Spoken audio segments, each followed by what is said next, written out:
오늘 첫 시간인데 저는 그 책을 읽을 때 꼭 중요한 게 다른 책도 마찬가지라고 보는데 꼭 서문을 꼭 읽어야 된다고 생각해요. 그래서 오늘은 그 논허집주 서설이라고 되어 있는 그 서문을 보도록 하겠습니다. 사기세가에는 좀 더 자세하게 나오죠. 물론 어쨌든 얘기에도 나오고 사기에도 나오지만 공자의 조상은 아까 잠깐 얘기한 것처럼 은나라 시대의 유족인 것 같아요. 그래서 아버지 숙량을이 자식은 있었지만 그게 몸성한 자식이 아니었기 때문에 제대로 된 자식을 얻고자 안씨 집안의 셋째 딸이라고 하는 안징제라는 부인한테 처자를 다시 얻어서 나이 차이가 엄청나죠. 사기에는 야합해서 공자를 낳았다라는 기록이 나옵니다. 그 야합의 의미에 대해서 여러 가지로 나오는데 최근에 중국 학자 북경대 교수 리링이라는 사람의 말에 따르면 야합은 그야말로 야합으로 보는 게 좋다. 왜? 고난을 겪고 성인이 된 그런 스토리를 만드는 것은 옛날서부터 있어 왔다. 뭐 이런 얘기들을 하는데 나름대로 일리가 있는 것 같아요. 그리고 어쨌든 여기 그런 상황을 염두에 두면서 한번 보겠습니다. 사기세가와 공자는 명구요는 말 그대로죠. 사기세가에서 말하기를 이 부분 좀 주목해 보고 싶은데요. 사기라는 책은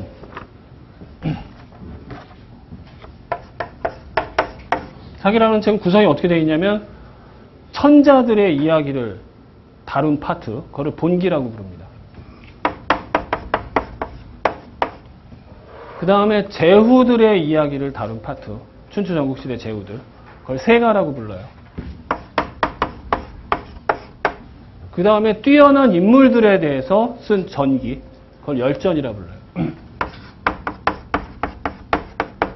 뭐 기타 그 다음 뭐 선이, 표니, 진이 이런 것들이 있지만 이런 부분들은 좀 부수적이고요. 요 크게 보면 이렇게 세 가지로 나눠져 있어요. 본기, 세가, 열전. 그래서 노자, 장자 이런 사람들은 뛰어난 인물이니까 어디에 속하냐면 열전 이런 데에 들어가 있단 말이죠. 얘기가. 그 사람들의 기록은. 근데 공자는 방금 여기서 본 것처럼 어디에 들어가 있냐면 세가에 들어가 있어요. 세가. 공자 세가란 말이죠. 사마천이 생각하기에 공자가 그러면 제후였냐? 실질적으로. 제후였던 적이 없습니다. 제후에게 등용된 것도 논란에서 잠깐 벼슬 한 거 말고는 없어요. 그런데 왜 공자를 열전에다 넣지 않고 세가에다 넣느냐면 사마천이 보기에 이미 공자는 열전 수준의 인물이 아니다라는 거죠. 열전 수준의 인물이 아니에요. 그보다 훨씬 한 단계 위에요. 사마천 때 이미 그렇게 공자가 이분은 그냥 다른 그런 인물하고 똑같이 취급해서는 안 되겠다. 이런 인식이 있었던 듯합니다. 그래서 열전이 아니라 그냥 일반인들의 전기를 실어놓은 열전이 아니라 제후가 아님에도 불구하고 제후의 위치를 올려서 세가에다 실어놔요. 근데 이거는 사마천은 전환시대 중기 한무제 때 사람인데 사마천 이후로 가면 공자를 높이는 그 기운이 더 강해져서 공자는 제후 수준의 사람이 아니다.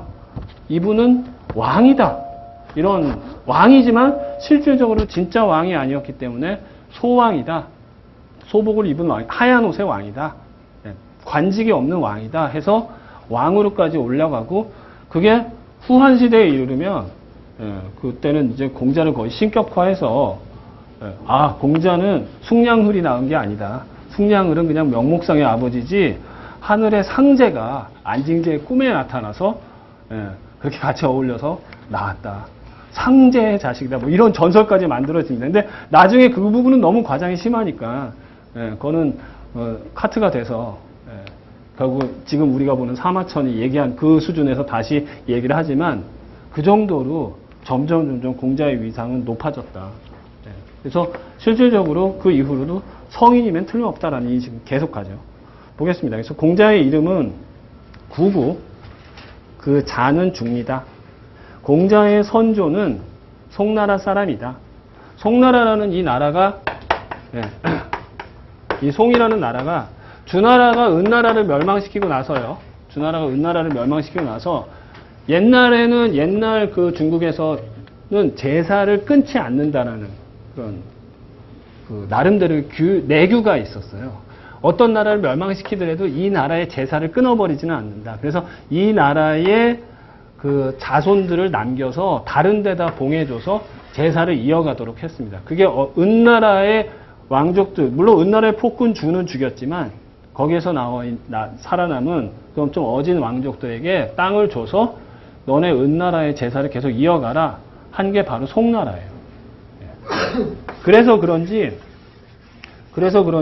이 유독 중국 고대의 기록들을 보면 송나라를 멸시하는 기록들이 많이 나와요. 왜? 주나라 입장에서 보면 자기네 나라가 멸망시킨 나라의 후예들이니까 송나라를 좀 멸시한다든가 무시하는 그런 이야기들이 나왔다 하면 100% 송나라입니다. 맹자에 이런 얘기가 나와요. 어떤 사람이 가서 내가 오늘 힘들다. 일을 열심히 하고 왔다. 그래서 어떻게 된 일입니까? 하니까 벼들이 잘 자라게 내가 조금씩 뽑아 올려놨다. 그래서 다음날 가서 보니까 다 말라 죽었더라. 그러니까 알묘조장이라는 고사성어죠. 그렇게 하면 안 되는데 그렇게. 그 어리석은 사람이 어느 나라 사람이냐면 송나라 사람이에요. 한비자에 이런 얘기도 나옵니다. 어떤 사람이 밭에서 일하고 있는데 토끼가 막 달려와서 나무 그루터기에 머리를 탁 박고 죽어. 그러니까 그 사람이 불로소득을 했죠. 그러니까 그 다음 날서부터는 농사를 안 져. 토끼가 와서 머리 박고 죽기만을 기다린다고 해서. 한비자에는 거기서 막 조롱을 해요. 시대가 바뀌었는데도 시대가 바뀐지도 모르고 계속 옛날하고 똑같은 일만 벌어지리라고 믿고 있는 사람. 어리석은 사람이죠. 그 사람이 또 어디 사람이냐면 송나라 사람이에요. 그런 식으로 이 배경을 잘 보면 아마 송나라 유민들에 대해서는 좀 그런 푸대접하는 그런 시대적 배경이 있었던 것 같아요. 아마 공자도 그런 분위기에서 송나라에 살다가 그 할아버지 때 노나라로 이사를 왔습니다. 그 선조는 송나라 사람이고 아버지는 숭량흘이라는 사람입니다. 굉장히 힘이 장사고 그런 걸로 유명한 분이죠. 어머니는 안씨, 안징제라는 이름을 가진 분인데 안씨니 노나라의 양공 22년 경술년에 경술년 11월 경자일에 공자를 노나라 창평향의 추읍에서 어자는 어디에서라는 조동사죠. 공자를 노나라의 창평향 추읍에서 생자는 맨 마지막에 붙이죠. 낳았다.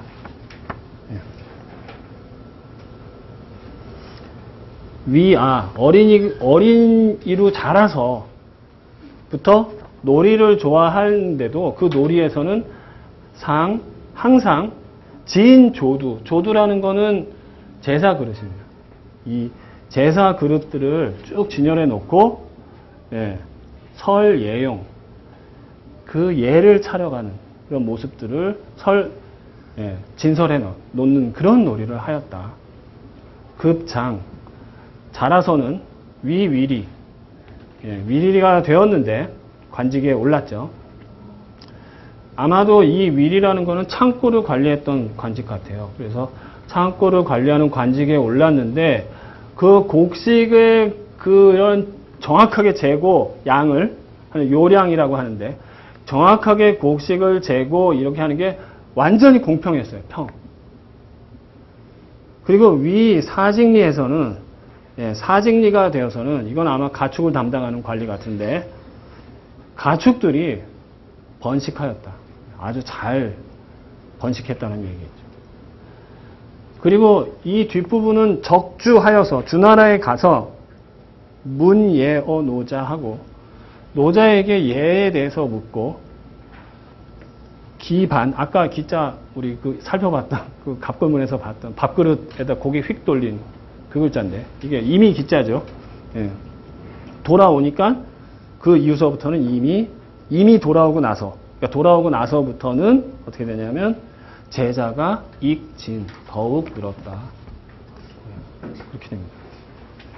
근데 이 문예어 노자 이 부분은 조금 이게 논란이 있어요. 노자책을 읽어보면 노자는 예에 대해서 아주 알레르기 반응이 있습니다. 예는 버려라.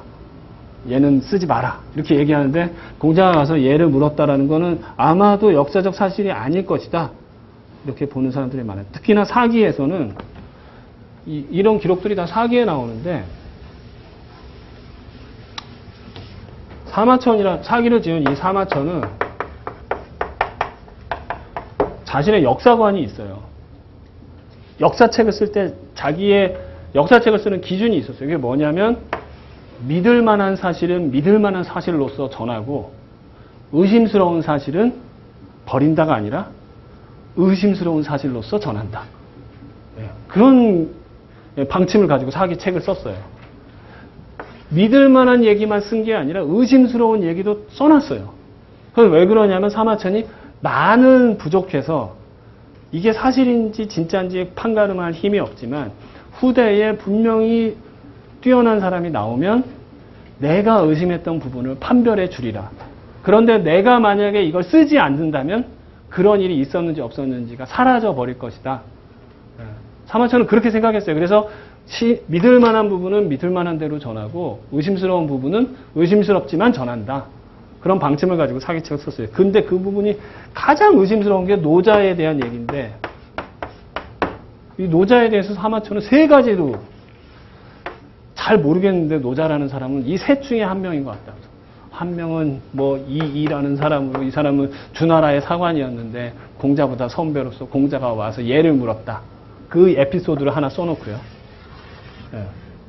또 하나는 노나라에 노래자라는 사람이 있었는데 공자와 동시대 사람으로 뭐 어쩌고저쩌고 하는 에피소드를 써놓고 또 하나는 공자가 죽고 나서 이 사람은 129살인가까지 살았고 그 사람 또 한 명은 공자가 죽고 나서 또 뭐 어쩌고 하는 사람이 살았는데 그 사람은 이런 사람이다. 이렇게 세 가지를 써놓고선 어느 쪽인지 결론을 안 내려놨어요. 사마천이. 왜? 이 중에 아까 얘기한 것처럼 믿을 만한 건지 의심스러운 건지 하여튼 다 적어놨다는 얘기죠.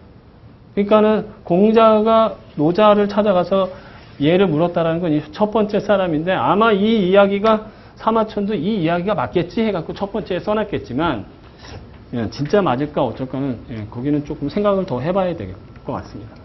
근데 어쨌든 지금의 눈으로 보면 그렇지만 그 전에는 대체로 사기에 나오는 기록은 다 믿었어요. 그래서 이렇게 써 있죠. 자, 그 다음 그 밑에 보도록 하겠습니다. 그 소공이라는 임금은 좀 춘추좌전에 이 기록이 자세하게 나오는데 좀 창피한 임금이었어요. 실제로 노나라에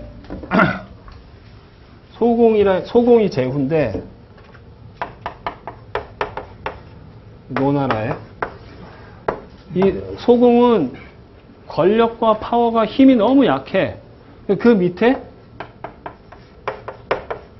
개손씨라는 이 집안 사람들이 권력을 장악하고 있어요. 그러니까 소공이 안 되겠다. 내가 다시 권력을 탈환해야겠다고 개손씨에게 함정을 파갖고 개손씨를 잡아 죽이려다가 실패하고 자기가 제나라로 도망가는 사건이 벌어집니다. 그 이야기가 여기 배경이에요. 그래서 보겠습니다. 소공 25년 갑신일은 갑신년은 공자가 나이 35되던 해입니다. 그때 소공이 분이라는 건 망명간다라는 뜻이에요. 그래서 제나라로 망명을 가고 그렇게 되니까 어떻게 되니까 노나라는 임금이 없죠. 노나라는 당연히 그렇게 돼서 어지러워졌어요. 어시라는 건 이때에죠. 이때에 공자가 제라는 건 적은 간다라는 뜻입니다. 그래서 제나라에 가서 고소자라는 사람의 가신이 됩니다. 그리고 그 고소자를 통해서 어떻게 했냐면 제나라 제후인 경공에게 소통이 돼요.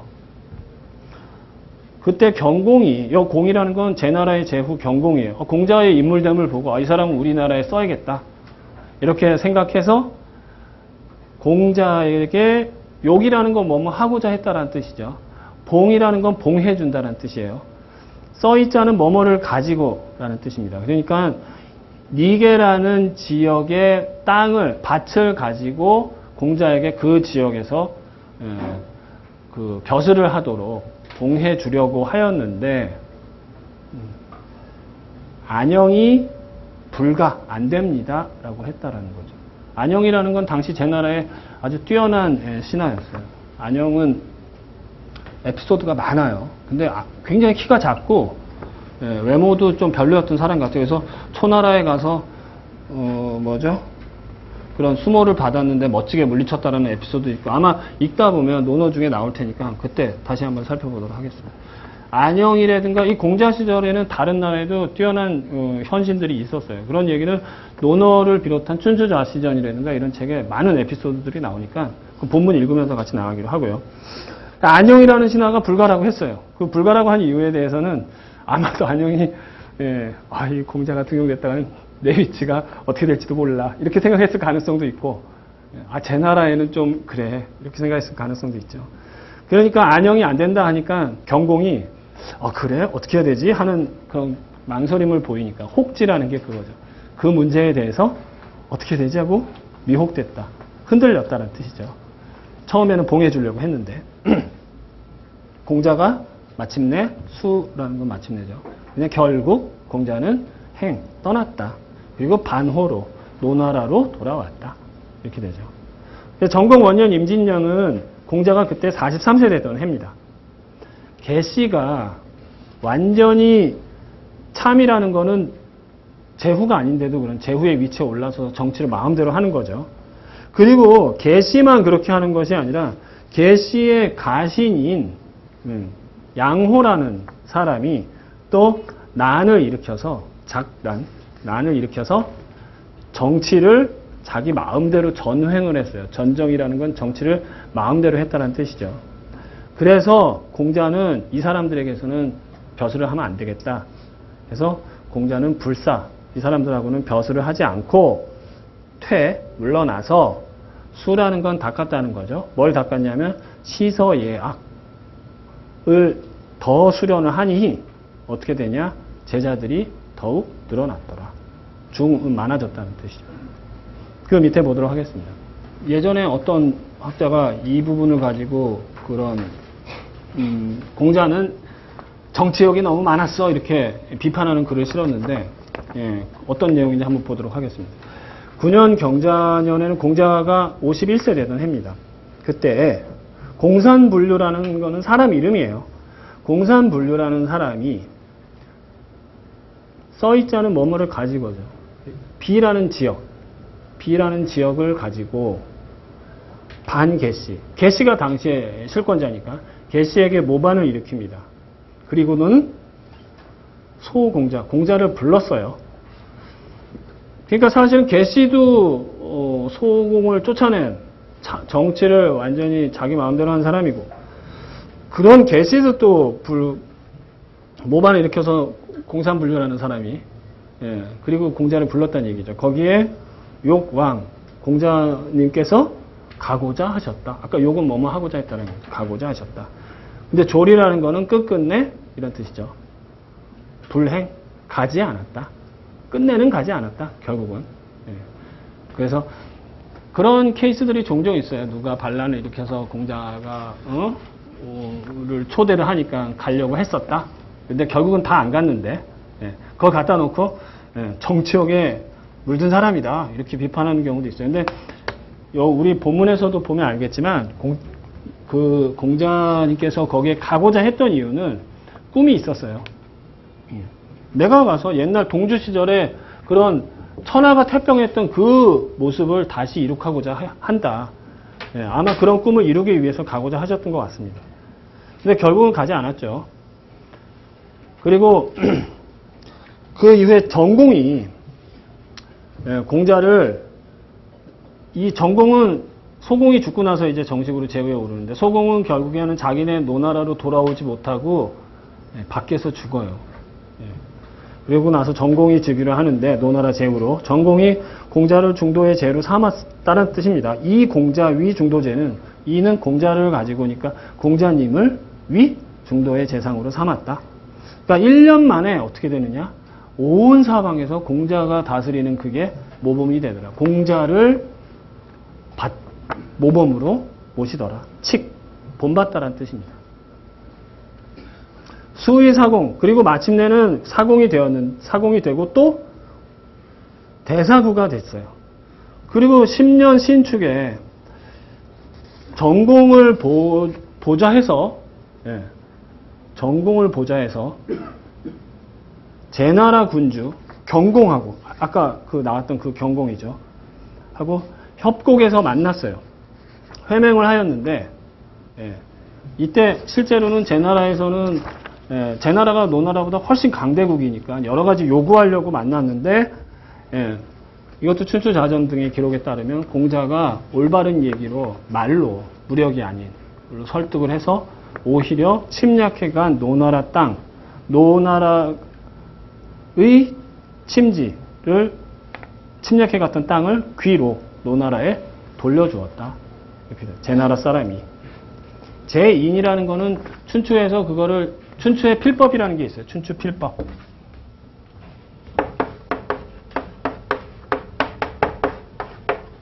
설마 제나라 사람이 돌려줬겠어요? 국가 재산을? 노나라에?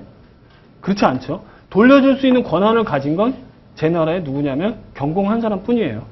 경공이 최종 결제자예요.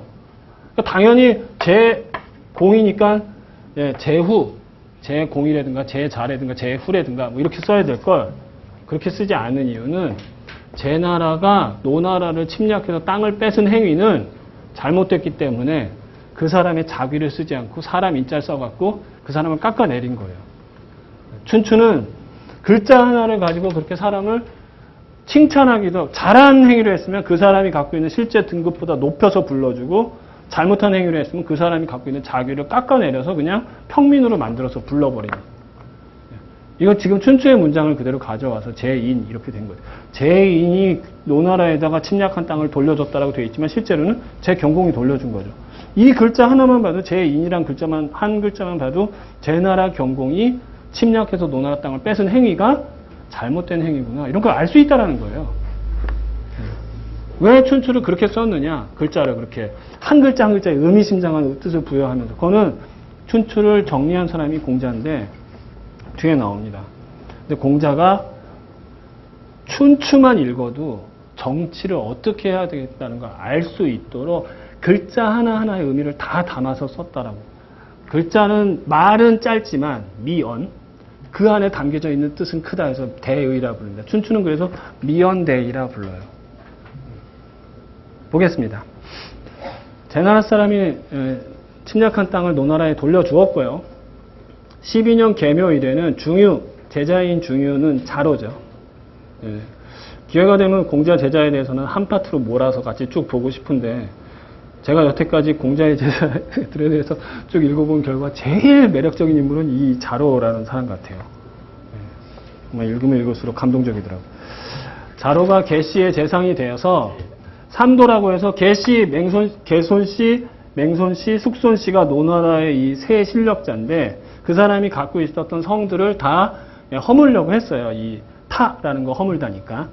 그랬는데, 그리고 그들의 갑병을 다 이렇게 그 수라는 건 거둬들이게 한 거죠. 그 사람들이 군 사병을 너무 많이 갖고 있으니까 노나라 정치가 엉망이 된다 해서. 그랬는데 실제로는 개손씨는 그대로 따라줬는데, 개손씨, 숙손씨, 맹손씨 중에 이 맹손씨가 반대를 하고서 우린 절대 안 된다. 제나라에서 쳐들어온다. 우리 땅, 우리 성 허물었다가. 그러면서 반대를 해갖고, 그래도 너는 왜 국가의 일을 하는데 따르지 않느냐고 거기서 포위를 했지만 결국 맹손씨는 말 안 들었죠. 우리는 제나라를 막아야 될 명분이 있다. 뭐 이런 명분을 내세우면서.